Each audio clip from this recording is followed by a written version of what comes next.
Hi, I'm Angela Messino, and I'm here today because I care deeply about Jeanette MacDonald and Nelson Eddy and their authentic legacy. And I want to share that experience with others who feel the same way that I do. I bless the day I met Sharon Rich, who is so brave in telling this amazing love story and who continues to be so faithful to a long ago promise she made to Jeanette's sister Blossom.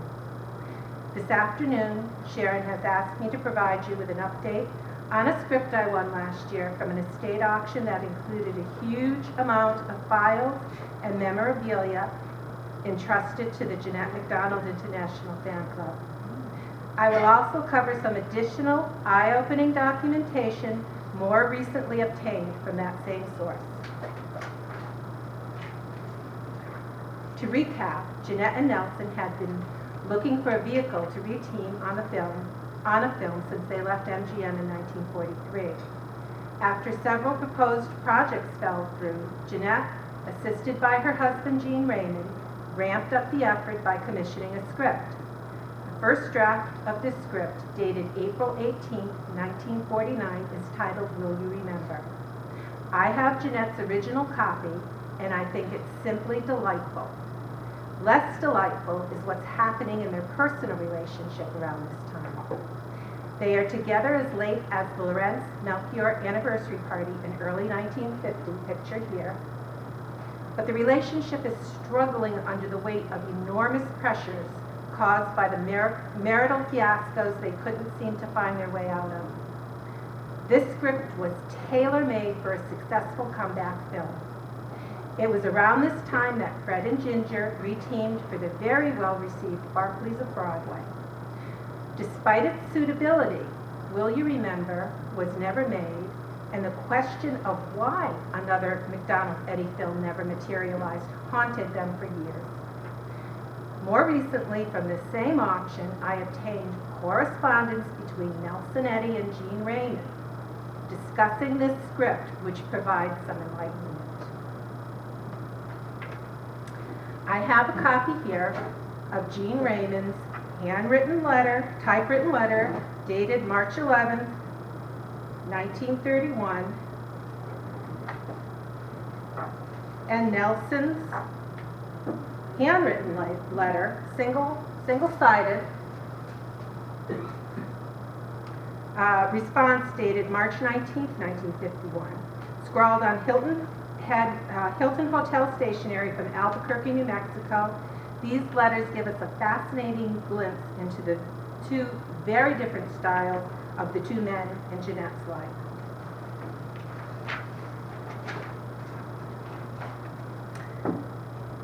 This letter was obviously written, rewritten, and written again as Gene attempts to handle Nelson. He lays it on thicker than the mortar-like fudge Jeanette and Blossom attempted to make one ill-fated evening. He explains to Nels they will fix the script, polished, reworked, and pruned, as he puts it, guaranteeing him a, quote, performance and a growth that you will be proud of, unquote. He reminds Nelson that they have already laid out a considerable sum of money, Jeanette's, of course, which would presumably be lost once Nelson pulled out. I won't read the whole thing, just some highlights. Nelson's initial objections seem to be centered around the character of Jerry Van Dyke, who is portrayed in the original script as a womanizing, neglectful father. Gene pitches the worthiness of Jerry's character in a paragraph detailing the father's concern as being only for the welfare of his daughter, wanting a, quote, comfortable, sheltered life for her outside of show business, unquote. Regarding Nelson's other objection that Jerry is a playboy, Gene writes, quote, now let's examine the sex life of our hero. He is a widower, but Jerry is no ascetic, no monk in a monastery. His beat is Broadway, and he likes beautiful things. Since he is an attractive and successful gent, his popularity with the women comes natural-like. And if a lady is discreet and willing, why not? What did you do before you were married? You must bear in mind your own personality, Nels. Put Paul Douglas in the role and everything takes on a different connotation. Jerry as heck, has a big heart and a large way with the ladies, and can sing you the goddamnedest love song you ever heard. And he ain't bad looking either. And though he has his faults, these aforementioned qualities will more than make up for them in the hearts of the mothers of this country, and their daughters for that matter.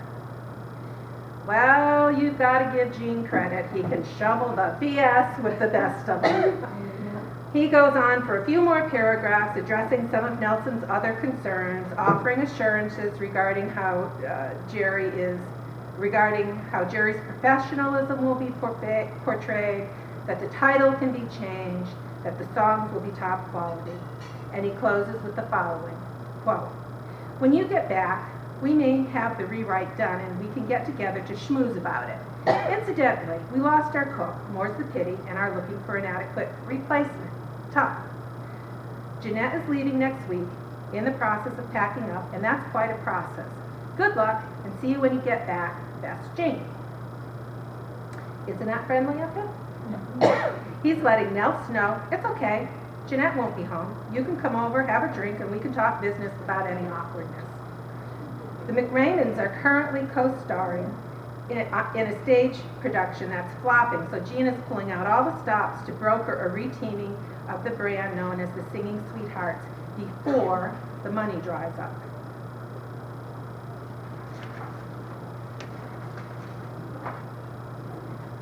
Gene's fawning letter catches up with Nelson in Albuquerque, where he is on concert tour with scheduled stops in New Mexico. Nelson's not buying any of Gene's smarm. Clearly backing away from the entire deal, in a handwritten letter dated March 19th, he dashes off the following response. "Thank you for your letter of March 11th. It just reached me here. I hope you and Jeanette are having a great time with your show. I'm sorry I haven't been around where I could catch it. I did have a talk with Mr. Rose, and I told him quite frankly that I did not want to play that script, and that until the property was put into proper shape where I could consider it, there was no use going into any definite business arrangements. I'm being guided in the matter by my new agent's famous artists. And they just don't think the script has what it takes for Jeanette and me. I have given the Mashio office detailed suggestions for its improvement, and even wrote out one or two scenes. These are not included in the rewrite entitled Kiss Me Again.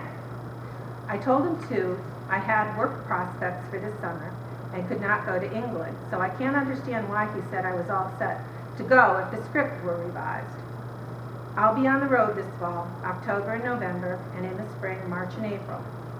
Gene, I'm convinced if we had a good script, this or any other, we wouldn't have to go to England, but could do it right here in Hollywood. Again, I'm sorry not to be completely amenable. I must say what I really believe. Best to you and Jeanette, always Nelson." Despite Gene's blatant pandering, Nelson straight out tells him he does not want to play the script. Then in the next paragraph, he blames his agent and grouses about them not including his improvements. "Will you remember his good script? Yes, it did need work, but it was in far better shape than many of the scripts they got at MGM. He was being extremely picky, sounding in turn defensive, frustrated, and just plain annoyed." Then he gives Gene a vague excuse of prospects for work this summer. He does not say that he was contractually obligated elsewhere, which would have been a compelling reason to turn down a film. In fact, according to Kiner's discography of Nelson's work, outside of appearing on a TV show in May and recording some Christmas music for Columbia in August, his schedule was virtually wide open during the summer of 1951. Now this is a man who thrived on work, who was accustomed to balancing filming with weekly radio broadcasts and a rigorous annual concert schedule. Something much deeper than any schedule or script concerns was going on here. Gene is guaranteeing him profit and quality. The technical issues Nelson cited were fixable. The relationship with Jeanette was another matter entirely. Remember, they were broken up during this time. Okay, you know, the play is failing, and Gene goes back to a script so that he can have some work and tries to get things back on track professionally. Nelson was a good businessman, but this was not a business decision for him. This was very personal. This fan club photo taken around the time that he wrote this letter to Jean, is of Nelson arriving at the train station. Stamped on the back is Carlsbad, New Mexico, March 1951, and it tells its own story. With hat in hand and baggage at his side, he's being met at the train station by a local greeting committee, apparently comprised primarily of grumpy old men. The concert and radio work is drying up, and the new entertainment medium of television is taking over, and Nelson knows that. He appears thin, tired, and slightly rumpled. Does this look like a man with a career so flourishing that he could bluntly reject a serious film offer with a highly lucrative paycheck?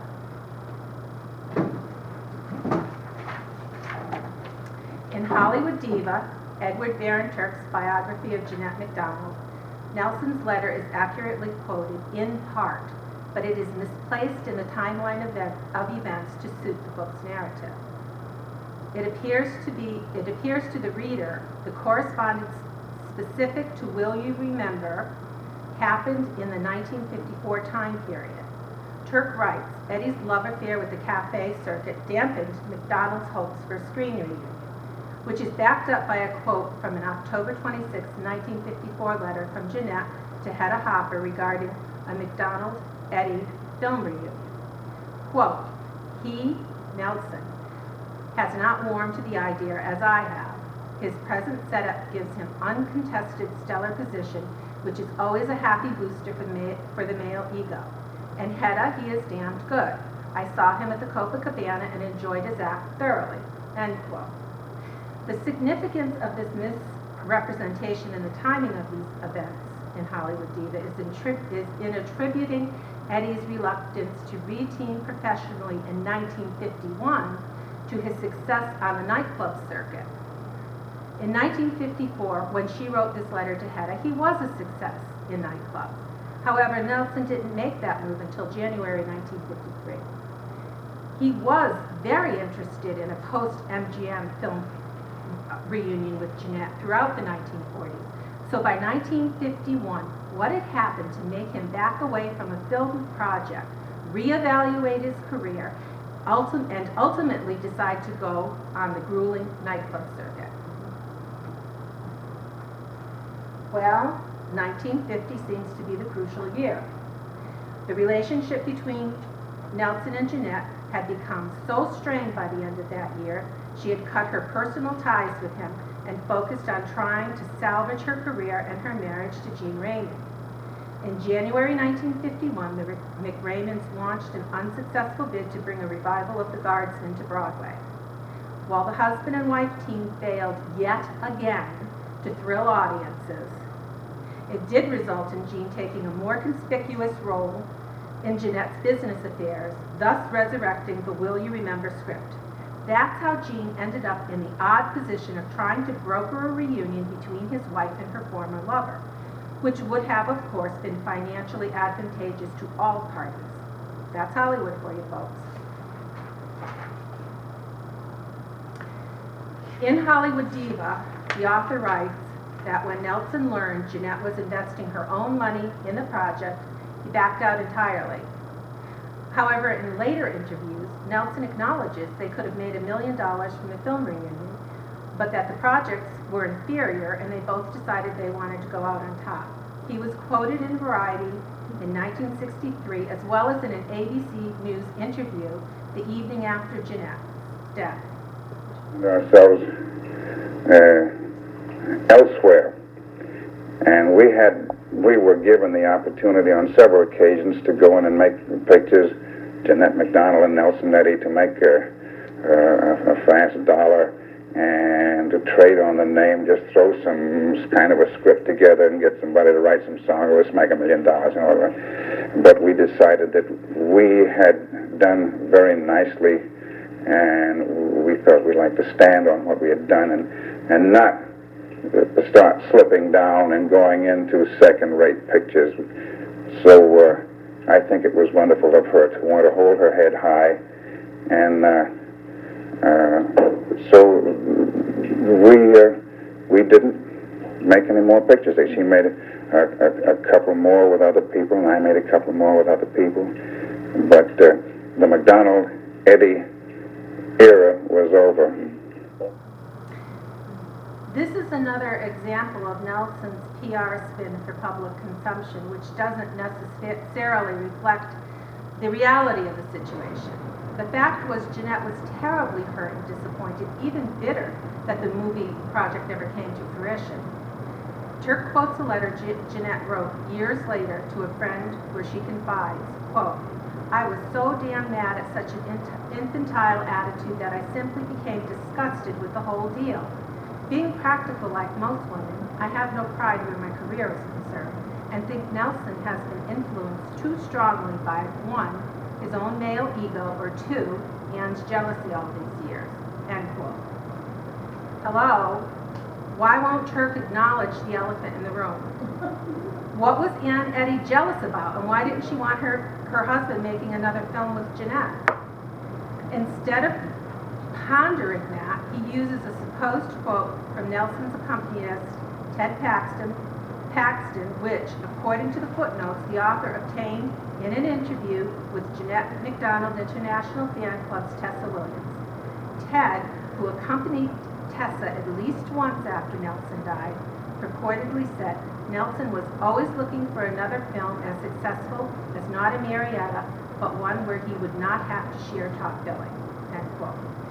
Billing was not one of the issues cited in the Will You Remember correspondence, and it's doubtful this was the source of Jeanette's ire over his infantile attitude. His refusal to use her money to bankroll a film, or his wife's insane jealousy of her and subsequent control over him, was more likely the cause of it. Apparently, while Ted's glib remark to Tessa after Nelson's death was deemed worthwhile to include, any exploration of why Jeanette professed in writing that Anne Eddy's jealousy was a factor in Nelson's decision was completely ignored. In November of 1952, Jeanette and Nelson were reunited when he surprises her on live TV during Ralph Edwards' This Is Your Life. Her emotional response to his appearance sparks the beginning of a more private reconciliation. However, any significant professional reteaming does not occur until 1957's Favorites in Hi-Fi album, which immediately goes gold. In January of 1953, Nelson launches what is to become a successful nightclub act. By July, he hires a young, attractive soprano named Gail Sherwood to co-star. The act takes off, and so do they, booked solid. With Ted, along as musical director, they hit the road, trekking the country together. Nelson and Gail spoof Rosemary, and the audiences love it. Meanwhile, Jeanette's career stagnates, and the fact that Nelson's new partner is half her age and twice her bust size has a devastating impact on her. In June of 1954, a disillusioned Jeanette told her lawyer, quote, "I assure you that while I hold no particular love for Nelson, I am fairly practical-minded and feel that both his and my careers need a good hypodermic, and this would surely be it." End quote. This again is talking about the film. But the tide had turned. Obtaining a film deal worthy of their talents was a near impossibility. By October of 1954, this realization had hit her, and you hear the hurt as she continues in her letter to Hedda. Quote, "His leading lady, Gail Sherwood, is fine. She is pretty, sings well, has a lovely figure, so what more could he want?" End quote. And Nelson had found a pretty powerful hypodermic of his own in his success on the club circuit and in being on the road for months on end with his sexy blonde singing partner. So Jeanette dusts off her old standby Bittersweet and goes back on the stage. So, no film, and we're in 1954. Jeanette and Nelson are involved romantically, but not professionally, and she's back east living in a Park Avenue apartment. I was able to obtain a folder of financial documents from the auction that spans the New York years 1954 through 1956. Feeling like a forensics auditor, I poured through the yellowed but fabulously fragrant documentation.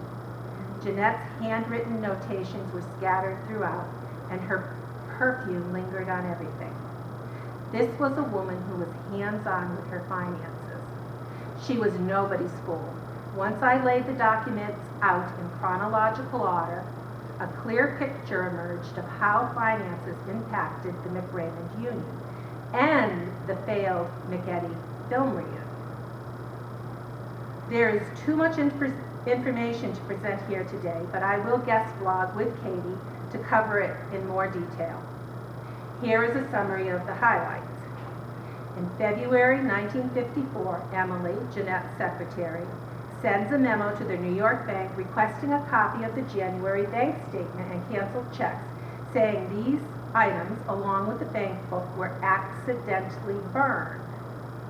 Later, Emily informs the financial advisor, Paul Jones, that she was able to reconstruct most of the January statement, but the bank doesn't keep photostats of checks, and Mr. Raymond failed to enter the payee or the amount for checks from a recent trip, so they'd have to estimate some of the checks.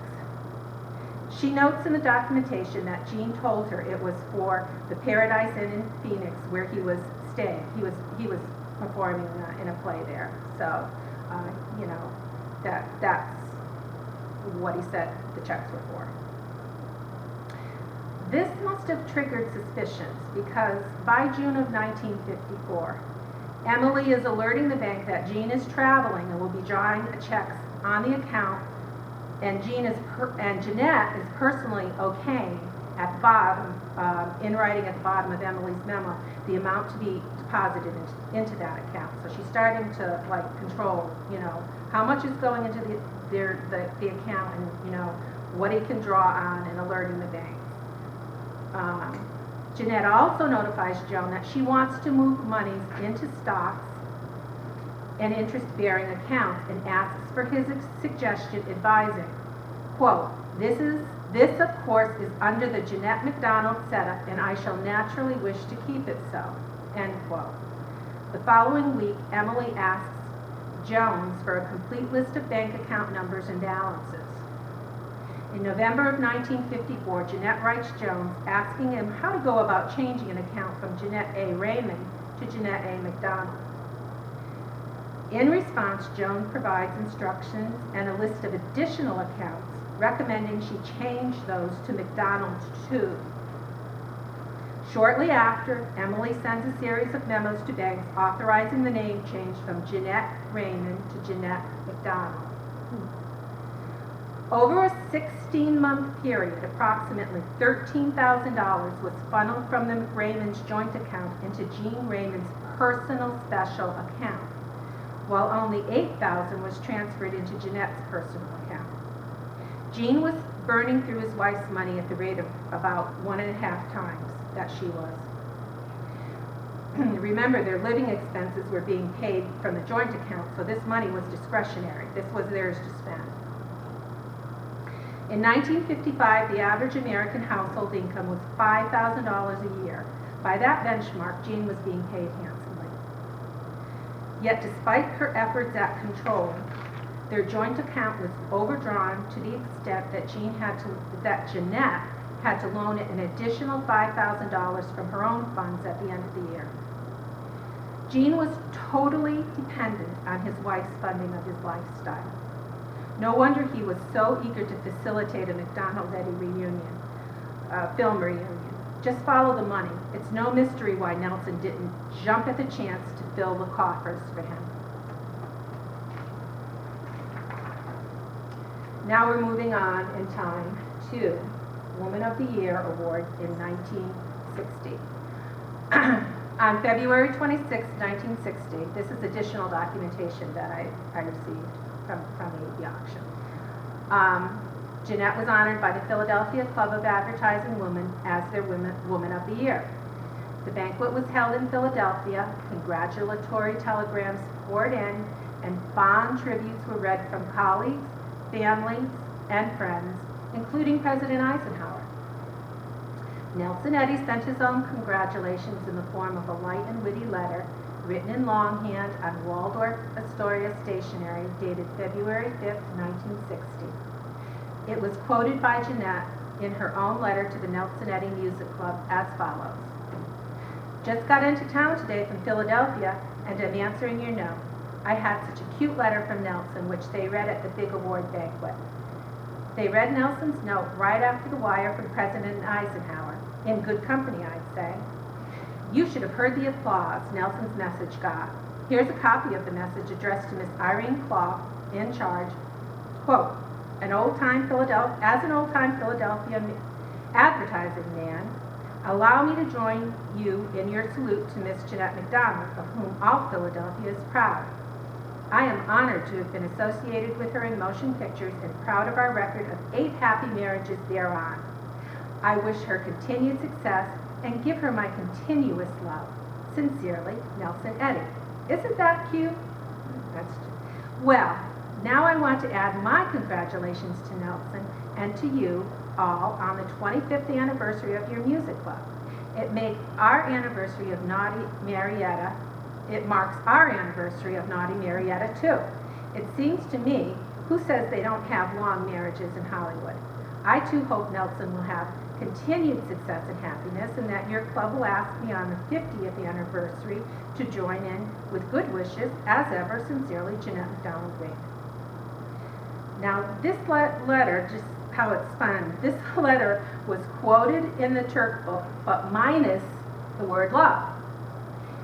He included the closing sincerity, which I thought was a misquote, but it was a puzzle as to why the author would omit the word love and just leave the sentence hanging. Especially since the text had been read publicly as well as published some 30 years before.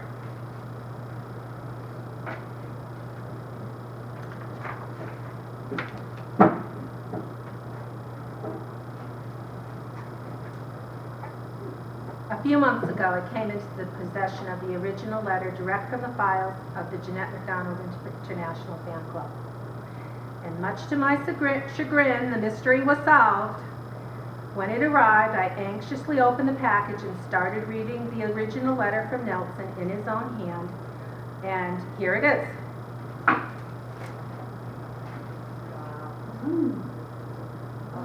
He wrote on both sides of the paper, and when I turned it over and got to the end, the word love had been obliterated with whiteout.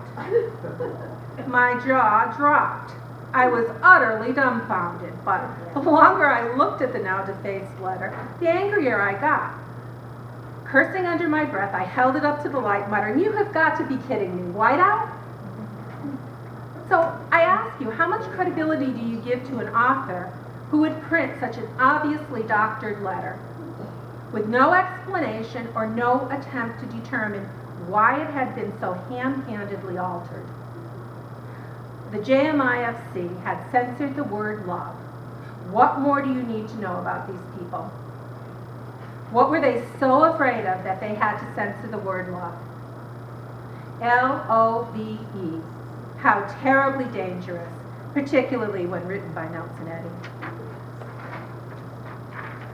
How they must have hated Nelson.